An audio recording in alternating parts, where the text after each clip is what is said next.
How did this guy go from classically trained pianist to mastermind of the first dance act to headline Glastonbury? And why did the band's dancer stepping up as frontman get them banned by the BBC? And what was it about their first top 10 hit that nearly ruined everything? Charlie says, always tell your mummy before you go off somewhere. I'm Felix Leiter. Welcome to Dance Tracks. This is the story of one of the greatest dance acts ever. But what's often forgotten is the Prodigy didn't start as a band. It began with a quiet teenager in his Essex bedroom experimenting on a Moog synthesizer. Born in 1971, Liam Howlett grew up in Braintree, Essex. As a kid, he was trained in classical piano, but by his teenage years, he'd fallen for hip-hop culture. I heard Grandmaster Flash and the Wheels of Steel. That was the first do-it-yourself record. When I heard that record, I was like, it was as if all I had to do to make music was to buy some turntables and learn how to scratch. I remember being at school and working through my 6-week holiday at school just to get to some Technics and a mixer. And I think I was about 15, and for the next sort of year I was just stayed in all the time, just learn how to do that. He joined local hip-hop crew Cut to Kill as DJ Fame. But when the group landed a record contract, Liam discovered, to his horror, that despite using one of his tracks to get signed, he'd been excluded from the deal.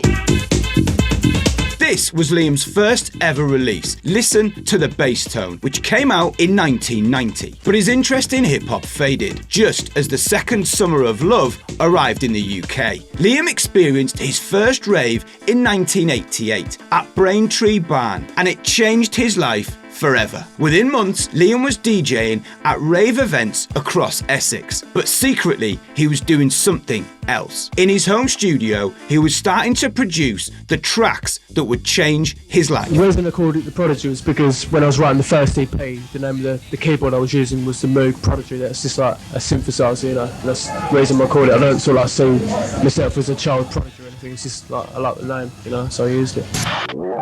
Around this time, Liam started hanging out with two local ravers. A 6'7" dancer with lightning-fast feet called Leroy Thornhill, and hardcore raver Keith Flint. I suppose it was our meeting ground, really. You know, whatever you did, you know, if you was going out for the weekend and stuff, you'd always have a Friday night down at the barn. Me and Leroy used to dance, and to be quite honest, I went down there and I'd never danced anywhere in my entire life, ever. Not even at a wedding reception.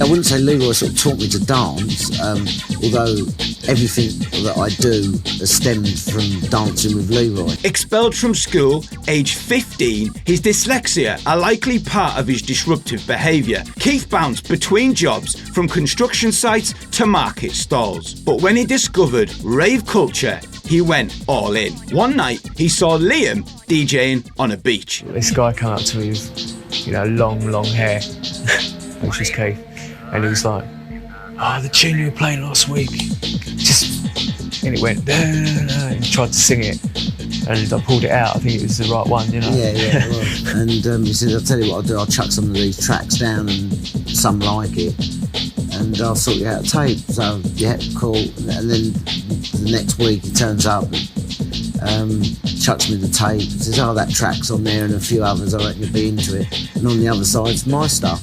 So of course I got home, chucked the tape on, listened to the track that I wanted to hear, and I was, you know, buzzing. It was really cool. Checked out the other stuff, you know, and you don't expect to know people who can write music. It was superb. Me, Leroy and Keith decided that we wanted to sort of try and put this thing on stage. We had a friend called Ziggy who sort of tried to become our manager, and he had a friend called Max in Reality.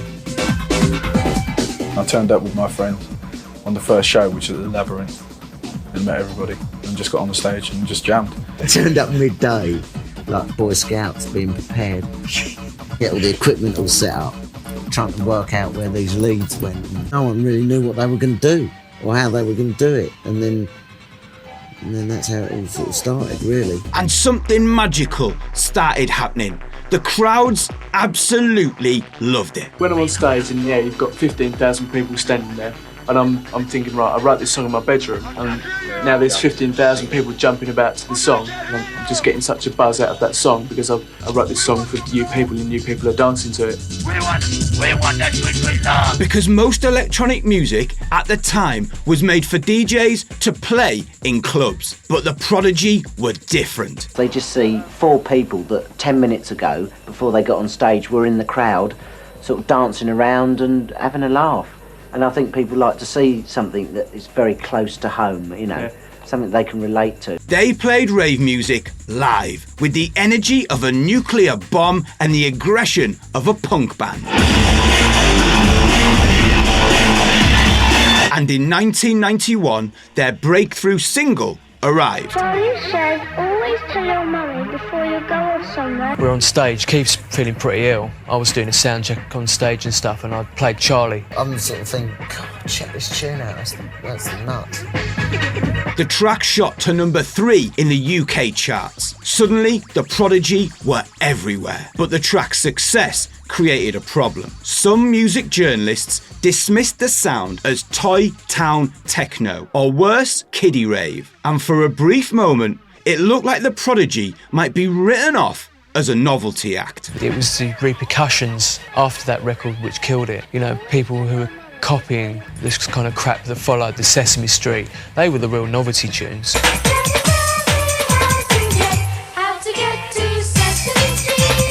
They were cashing in on what I'd done.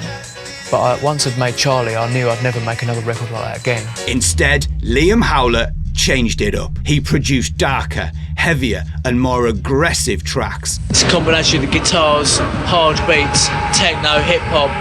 It doesn't stick to one particular style. It doesn't say, yes, I'm a techno record and you've got to be on drugs to listen to it. You know, the sounds are all there to trigger off certain emotions, the beats, the bass, the techno noises. By 1994, Liam was evolving the band's sound even further. Guilty Generation, our second album, was a real turning point for the Prodigy. It was when everything really came together. The live show came together, the music came together, the whole thing kind of grew from there, really. The album hit number 1 in the UK and became the unofficial soundtrack for a generation that fell under attack. The Guilty Generation is the people who've been brought up in dance music, and we're going through big problems at the moment with the police and the government who are trying to close down the whole party scene and basically stop young people having a good time. The police can now actually stop, right, a group of 5 people, a convoy of 5 cars, whether they're going to their nans for dinner, whether they're going to the beach, doing whatever. If they think they're going to a rave, they've got the power to stop them and split them up. The original album cover was going to be a police hat on fire, which is kind of like a real controversial cover, you know, but we didn't want to get too heavy. Released in 1995 as the 4th single from that album, One Track helped their MC evolve his role in the band. Maxim really wanted to become, at that point, much more of a sort of, he wanted to get on the vocal tip much more. You know, he kind of didn't want to be just an MC. And so we were messing around with vocals, and that track helped him develop into what he does now, you know. It was good because I just felt like it represented me more, you know. You know, I got the poison, I got the remedy, pulsating rhythmical remedy, came from my head. I got the poison, I got the remedy. I got. Can I hear you?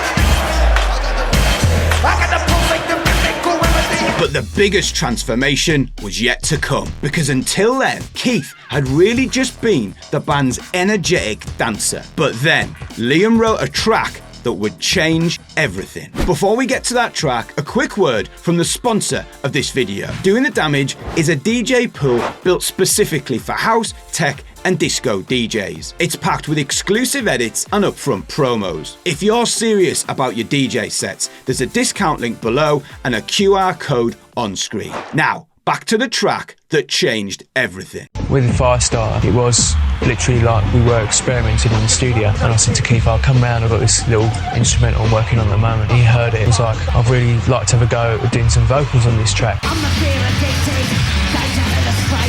Released March 1996, Firestarter went straight to UK number 1. The video cost over £100,000, but the band hated it. They demanded a second version, shot in just 12 hours inside an abandoned London Underground tunnel, with Keith wearing a £5 jumper he'd got from Camden Market on the way. It was released in black and white because they couldn't afford for it to be in colour. Then came the backlash. The band refused to perform it on Top of the Pops. Liam's reasoning: we ain't no pop stars. The BBC played the video instead, and the complaints flooded in. As a result, it was banned by the BBC. But by then, it didn't matter, because Keith Flint had just become the face of the Prodigy. Having the long hair was like a real party, ravey thing to do. And I suddenly thought, it, I'm going to cut it all off and just dye it red.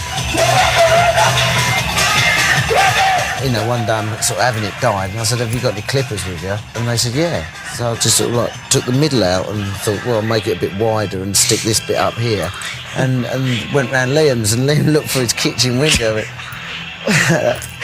Yeah, what you done? He said, no, man, it's cool, I like it, I'm down with it. Despite hair, eyeliner, and pure unfiltered chaos, he didn't look like a dancer anymore. He looked like a punk rock villain that had taken over rave culture. Firestarter wasn't just a hit record, it was a decade-defining video that launched the Prodigy into global mega stardom. No longer were they just a dance act, they were something bigger. A band that could unite ravers, rock fans, and festival crowds.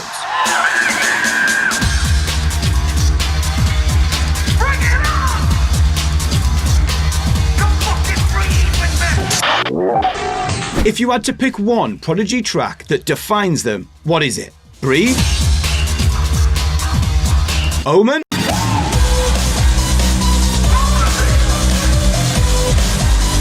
Smack My Bitch Up.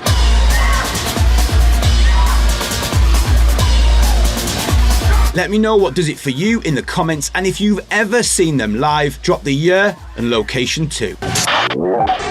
In 1997, the Prodigy released The Fat of the Land. The album debuted at #1 in 16 countries, eventually selling more than 10 million units worldwide. This rave act from Essex that nobody could pigeonhole was one of the biggest bands on the planet. We just do what we do, and other people can make up whatever descriptions they want about what we do. Their live shows became legendary because Liam understood if you want to conquer festivals, you need huge moments, massive riffs, and insane drops.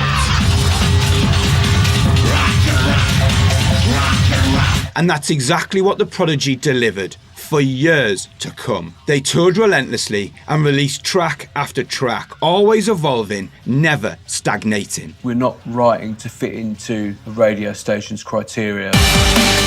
We're only interested in writing good tunes. We're not there to look good, we're there to sound good.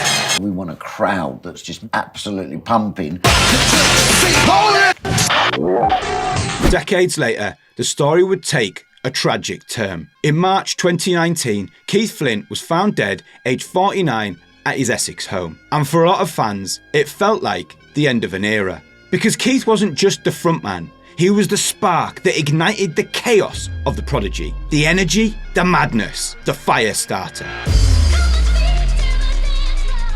And for a while, it seemed like that might be the end. But eventually, Liam Howlett returned. Because the Prodigy was never just about one person. It was always a collective. And even today, more than 30 years after they began, the Prodigy still stand in a class of their own. From a bedroom in Essex to the biggest stages on earth, they've proved that dance music could be powerful enough to headline festivals, top the charts, and change people's lives forever. All my people here! Don't forget to subscribe, and if you enjoyed this one, check out my videos on Carl Cox and Fatboy Slim.